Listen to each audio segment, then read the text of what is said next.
नमस्कार साथियों, PTI news channel पर आपका स्वागत है। आज हम आपके सामने लेकर आए हैं महाराष्ट्र विधानसभा चुनाव 2024 को लेकर महा ओपिनियन पोल।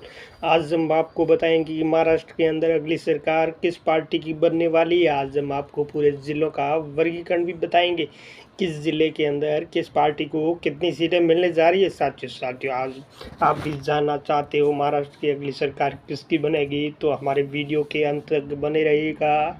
आप हमारे चैनल पर नए हो तो चैनल को सब्सक्राइब जरूर करें और बेल आइकन पर दबाएं। जी हाँ साथियों, पे 2000 बात करें 2018 के विधानसभा चुनाव की, तो जहाँ पे बीजेपी और शिवसेना और सिंधी गुट ने मिलकर 7 चुनाव लड़े थे, लेकिन शिवसेना की पार्टी अलग हो गई। फिर शिंदे गुट और बीजेपी ने अपनी सरकार बना ली। साथियों 2 साल तक सरकार रही थी शिवसेना की, फिर बीजेपी की सरकार बन गई। आइए जानते हैं जिलों का वर्गीकरण पूरा, किस जिले में किस पार्टी को कितनी सीटें मिलने जा रही है। साथियों बात कर लेते हैं कर्नाटक विधानसभा चुनाव की, तो वहाँ भी चुनाव से पहले हमने सी वोटर सर्वे के माध्यम से माँ ओपिनियन पोल जारी किया था। वहाँ भी हमारा ओपिनियन पोल एकदम सही और सटीक साबित हुआ था। साथियों हमारी टीम 7 टीमों ने मिलकर सर्वे जारी किया है फलोदी सट्टा बाजार का। आज हम वो सर्वे जारी करने जा रहे हैं। अब हम चलते हैं जिलों के वर्गीकरण पर। पहला जिला है नासिक जिला, जहां से कुल 15 विधानसभा की सीटें हैं, जिसमें बीजेपी महागठबंधन को 6 सीटें हैं, एमवीए महागठबंधन को 9 सीटें मिलती नजर आ रही है। एमवीए में शिवसेना, कांग्रेस और एनसीपी है, बीजेपी में शिंदे गुट और बीजेपी है। साथियों इसी के साथ ही चलते हैं अगले जिले की तरफ।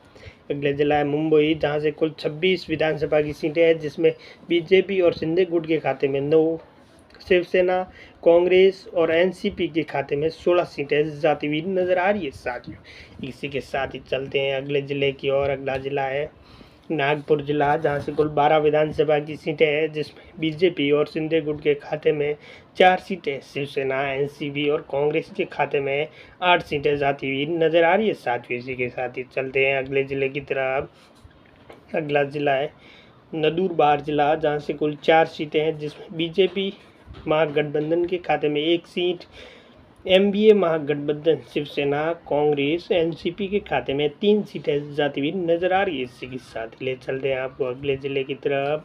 सांगली जिला, जहां से कुल 8 विधानसभा की सीटें हैं, जिसमें बीजेपी गठबंधन के खाते में 4, एमवीए महागठबंधन के खाते में 4 सीटें जाती हुई नजर आ रही है। एमवीए में शिवसेना, एनसीपी और कांग्रेस के खाते में जाती हुई नजर आ रही है 4 सीटें। इसी के साथ ही चलते हैं अहमदनगर जिला, जहां से कुल 12 विधानसभा की सीटें हैं, जिसमें बीजेपी के खाते में 5, शिवसेना के खाते में 2, एनसीपी के खाते में 3, कांग्रेस के खाते में 2, अन्य पार्टियों के खाते में 0 सीटें जाती हुई नजर आ रही है। इसी के साथ ही चलते हैं अगले जिले नासिक की और। 15 सीटें हैं, जहाँ से बीजेपी के खाते में 6, शिवसेना के खाते में 3, एनसीपी के खाते में 4, कांग्रेस के खाते में 2, अन्य पार्टियों के खाते में 0 सीटें जाती हुई नजर आ रही है। साथियों इसी के साथ ही बढ़ते हैं अगले जिले की और। अगला जिला हमारे सामने आ रहा है, जिसका नाम है उस्मानाबाद जिला, जहाँ से 4 सीटें हैं, बीजेपी के खाते में 1, कांग्रेस के खाते में 2, एनसीपी के खाते में 1, शिवसेना के खाते में 0,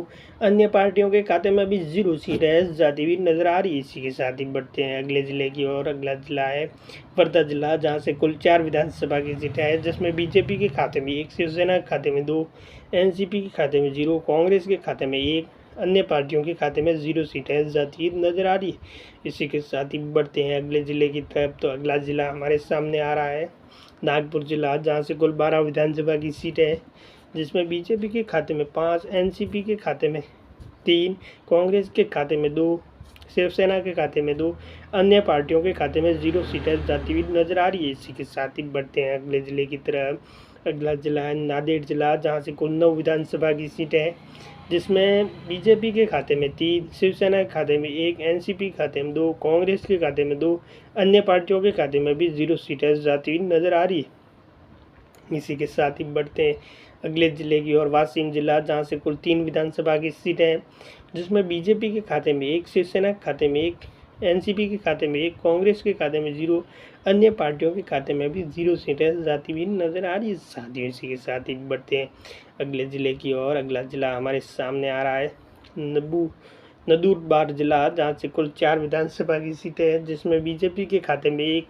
शिवसेना के खाते में 0, एनसीपी के खाते में 2, कांग्रेस के खाते में 1, अन्य पार्टियों के खाते में 0 सीटें जाती हुई नजर आ रही है। इसी के साथ ही बढ़ते हैं अगले जिले सांगली जिले की तरफ, जहाँ से कुल 8 विधानसभा की सीटें हैं, जिसमें बीजेपी के खाते में 4, शिवसेना के खाते में 2, एनसीपी के खाते में 2, कांग्रेस के खाते में 1, अन्य पार्टियों के खाते में 0 सीटें जाती हुई नजर आ रही है। इसी के साथ ही ले चलते हैं अगले जिले रायगढ़ जिले की तरफ, जहाँ से कुल 7 विधानसभा की सीटें हैं, बीजेपी के खाते में 2, शिवसेना के खाते में 1, कांग्रेस के खाते में 1, एनसीपी के खाते में 2, अन्य पार्टियों के खाते में यहाँ से 1 सीट जाती हुई नजर आ रही है। इसी के साथ ही बढ़ते हैं अगले जिले की तरफ।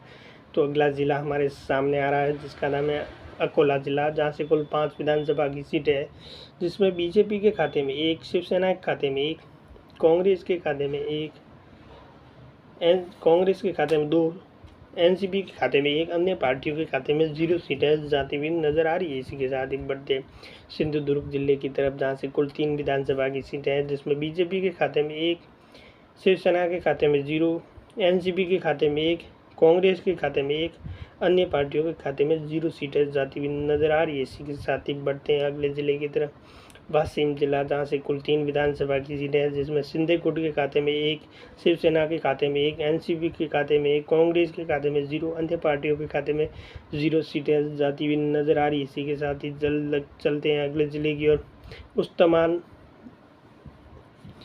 उस्मानाबाद जिला, जहाँ से कुल 3 विधानसभा की सीटें हैं, जिसमें सिंधेगुट के खाते में 1, शिवसेना के खाते में 1, एनसीपी के खाते में 0, कांग्रेस के खाते में 1, अन्य पार्टियों के खाते में 0 सीट जाती हुई नजर आ रही है। जी हाँ, नासिक जिला, जहाँ से कुल 15 विधानसभा की सीटें हैं, जिसमें सिंधेगुट के खाते में 7, शिवसेना के खाते में 5, एनसीपी के खाते में 3, कांग्रेस के खाते में 1, अन्य पार्टियों के खाते में 0 सीट जाती हुई नजर आ रही है। साथ ही इसी के साथ ही बढ़ते हैं अगले जिले की और अगला जिला है अहमदनगर, जहाँ से कुल 12 विधानसभा की सीटें हैं, जिसमें सिंधेगुट के खाते में 5, शिवसेना के खाते में 4, एनसीपी के खाते में 2, कांग्रेस के खाते में 1, अन्य पार्टियों के खाते में 0 सीट जाती हुई नजर आ रही है। इसी के साथ ही चलते हैं अगले जिले की ओर, नंदुरबार जिला, जहाँ से कुल 4 सीटें हैं, जिसमें बीजेपी के खाते में 1, शिवसेना के खाते में 2, एनसीपी के खाते में 0, कांग्रेस के खाते में 1, अन्य पार्टियों के खाते में 0 सीटें जाती हुई नजर आ रही। जी हाँ साथियों, हम महाराष्ट्र के अंदर कुछ जिलों का वर्गीकरण हमने बताया है, लेकिन पूरा वर्गीकरण तो नहीं बताया है, किस ज़िले के अंदर किस पार्टी को कितनी सीटें मिल रही है। जी हाँ साथियों, आप वीडियो को पूरा देखिए और लाल बटन भी दबाएं और कमेंट में राय भी ज़रूर दें कि हम महाराष्ट्र के अंदर फिर से बीजेपी पार्टी बनाएगी अपने आप सरकार, या फिर शिवसेना बनाएगी अपनी सरकार, या फिर कांग्रेस पार्टी बनाएगी अपनी सरकार। आप भी जानना चाहते हो पूरा वर्गीकरण, तो वीडियो को अंत तक जरूर देखें। जय हिंद।